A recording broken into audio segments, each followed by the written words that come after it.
Hello friends, welcome back to my channel village MK vlogs. Friends, నేను దోసకాయ అలాగే ఎండు చేపతో మసాలా లేకుండా పులుసు చేస్తున్నానండి. నా స్టైల్లో నేను ఎలా చేస్తానో ఒకసారి అయితే వీడియో చివరి వరకు చూడండి, స్లిప్ చేయకుండా. చాలా బాగుంటుందండి. నేనైతే ఆయిల్ హీట్ ఎక్కిన తర్వాత ఉల్లిపాయ ముక్కలు అలాగే పచ్చిమిర్చి కూడా వేసి కొంచెం ఫ్రై చేశాను. ఈ ఫ్రై అయిన తర్వాత కరివేపాకు కూడా వేసానండి. ఇవి కూడా బాగా ఫ్రై అయిన తర్వాత 3 టమోటాలు అయితే తీసుకున్నాను నేను. టమోటా ముక్కలు కూడా వేసేసాను. టమోటాలు కొంచెం ఎక్కువ తీసుకోవాలి, ఎందుకంటే మసాలా ఏమి వేయము కదా, అందుకని టమోటాలు కొంచెం ఎక్కువగానే తీసుకోవాలి. ఇంకా నేను ఉప్పు వేస్తున్నానండి, టమోటాలు తొందరగా మగ్గుతాయని.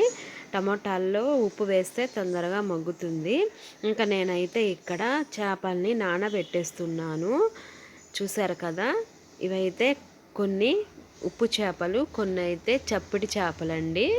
ఇంక ఈ రెండు ఉంటే కలిపి వేసేద్దాంలే అని చెప్పి నేనైతే నానబెట్టేస్తున్నాను.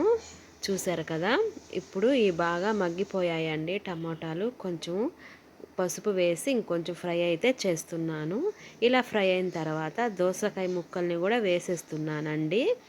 దోసకాయ ముక్కల్లో విత్తనాలన్నీ తీసేసాను. నాకైతే నచ్చదండి దోసకాయ విత్తనాలు కూరలో వేయాలంటే. ఇంకా వేసి బాగా కలిపేసానండి. బాగా మగ్గాలి, మగ్గితేనే బాగుంటుంది. ఇలా మగ్గిన తర్వాత 2 స్పూన్లు అయితే కారం వేస్తున్నాను. కారం వేసుకున్న తర్వాత అయితే కొంచెం కలుపుకోవాలండి.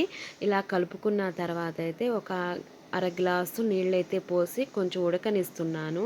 ఫస్టే మనము చింతపండు రసం వేస్తే దోసకాయ అనేది ఉడకదండి, అందుకని కొంచెం నీళ్లు పోసి ఫస్ట్ ఉడికించుకోవాలి. అలా ఉడికితే కూర అనేది టేస్ట్ చాలా బాగుంటుంది. చూసారు కదా, ఇలా ఉడికిపోయింది. ఇప్పుడు నేనైతే చింతపండు రసం అయితే వేస్తున్నాను. చూడండి, ఇలా చింతపండు రసం వేసిన తర్వాత కొన్ని నీళ్ళైతే పోసానండి. ఇప్పుడు ఉప్పు, కారము, పులుపు అన్నీ సరి చూసుకొని ఇంకా మూత అయితే పెట్టేశాను. ఇది కొంచెం ఉడకనివ్వాలి. ఉడికిన తర్వాత అయితే చేపలు వేయాలి. ఫస్టే వేయకూడదు, చేపలు గుజ్జులాగా అయిపోతాయి. ఇంకా నేను నానబెట్టుకున్న చేపల్ని ఇలా క్లీన్ చేసేసానండి. చూడండి, ఇలా ఇవి కూరలో వేసుకుంటే చాలా టేస్టీగా ఉంటాయండి. ఏ పులుపు కూరలో వేసుకొని వండుకుంటే చాలా టేస్టీగా ఉంటాయి. నేను అందుకని దోసకాయలో అయితే వేసి వండుతున్నాను. చూసారు కదండి, దోసకాయ ముక్కలు బాగా ఉడికిపోయాయి. ఇంకా నేను చేప ముక్కలను అయితే వేసేస్తున్నాను. అదే చింతపండు వేస్తే దోసకాయ ముక్కలు అసలు ఉడకవండి. ఇంకా నేను అందుకనే ఫస్ట్ కొన్ని నీళ్ళు వేసి ఉడికించుకున్నాను. ఇంకొకసారి అయితే కలుపుకోవాలండి. చేప ముక్కల్ని వేసి కలిపి మూత పెట్టేసి ఒక 10 నిమిషాల లోపు ఉడికించుకోవాలి. అంతే అండి, దోసకాయ ఉప్పు చేప పులుసు రెడీ అయిపోయింది.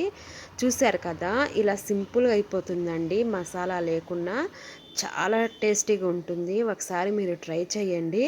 ఫ్రెండ్స్, సబ్స్క్రైబ్ చేసుకోకుండా వీడియోస్ చూస్తున్నారు, ప్లీజ్ అండి సబ్స్క్రైబ్ చేసుకొని లైక్ చేయండి, కామెంట్ చేయండి.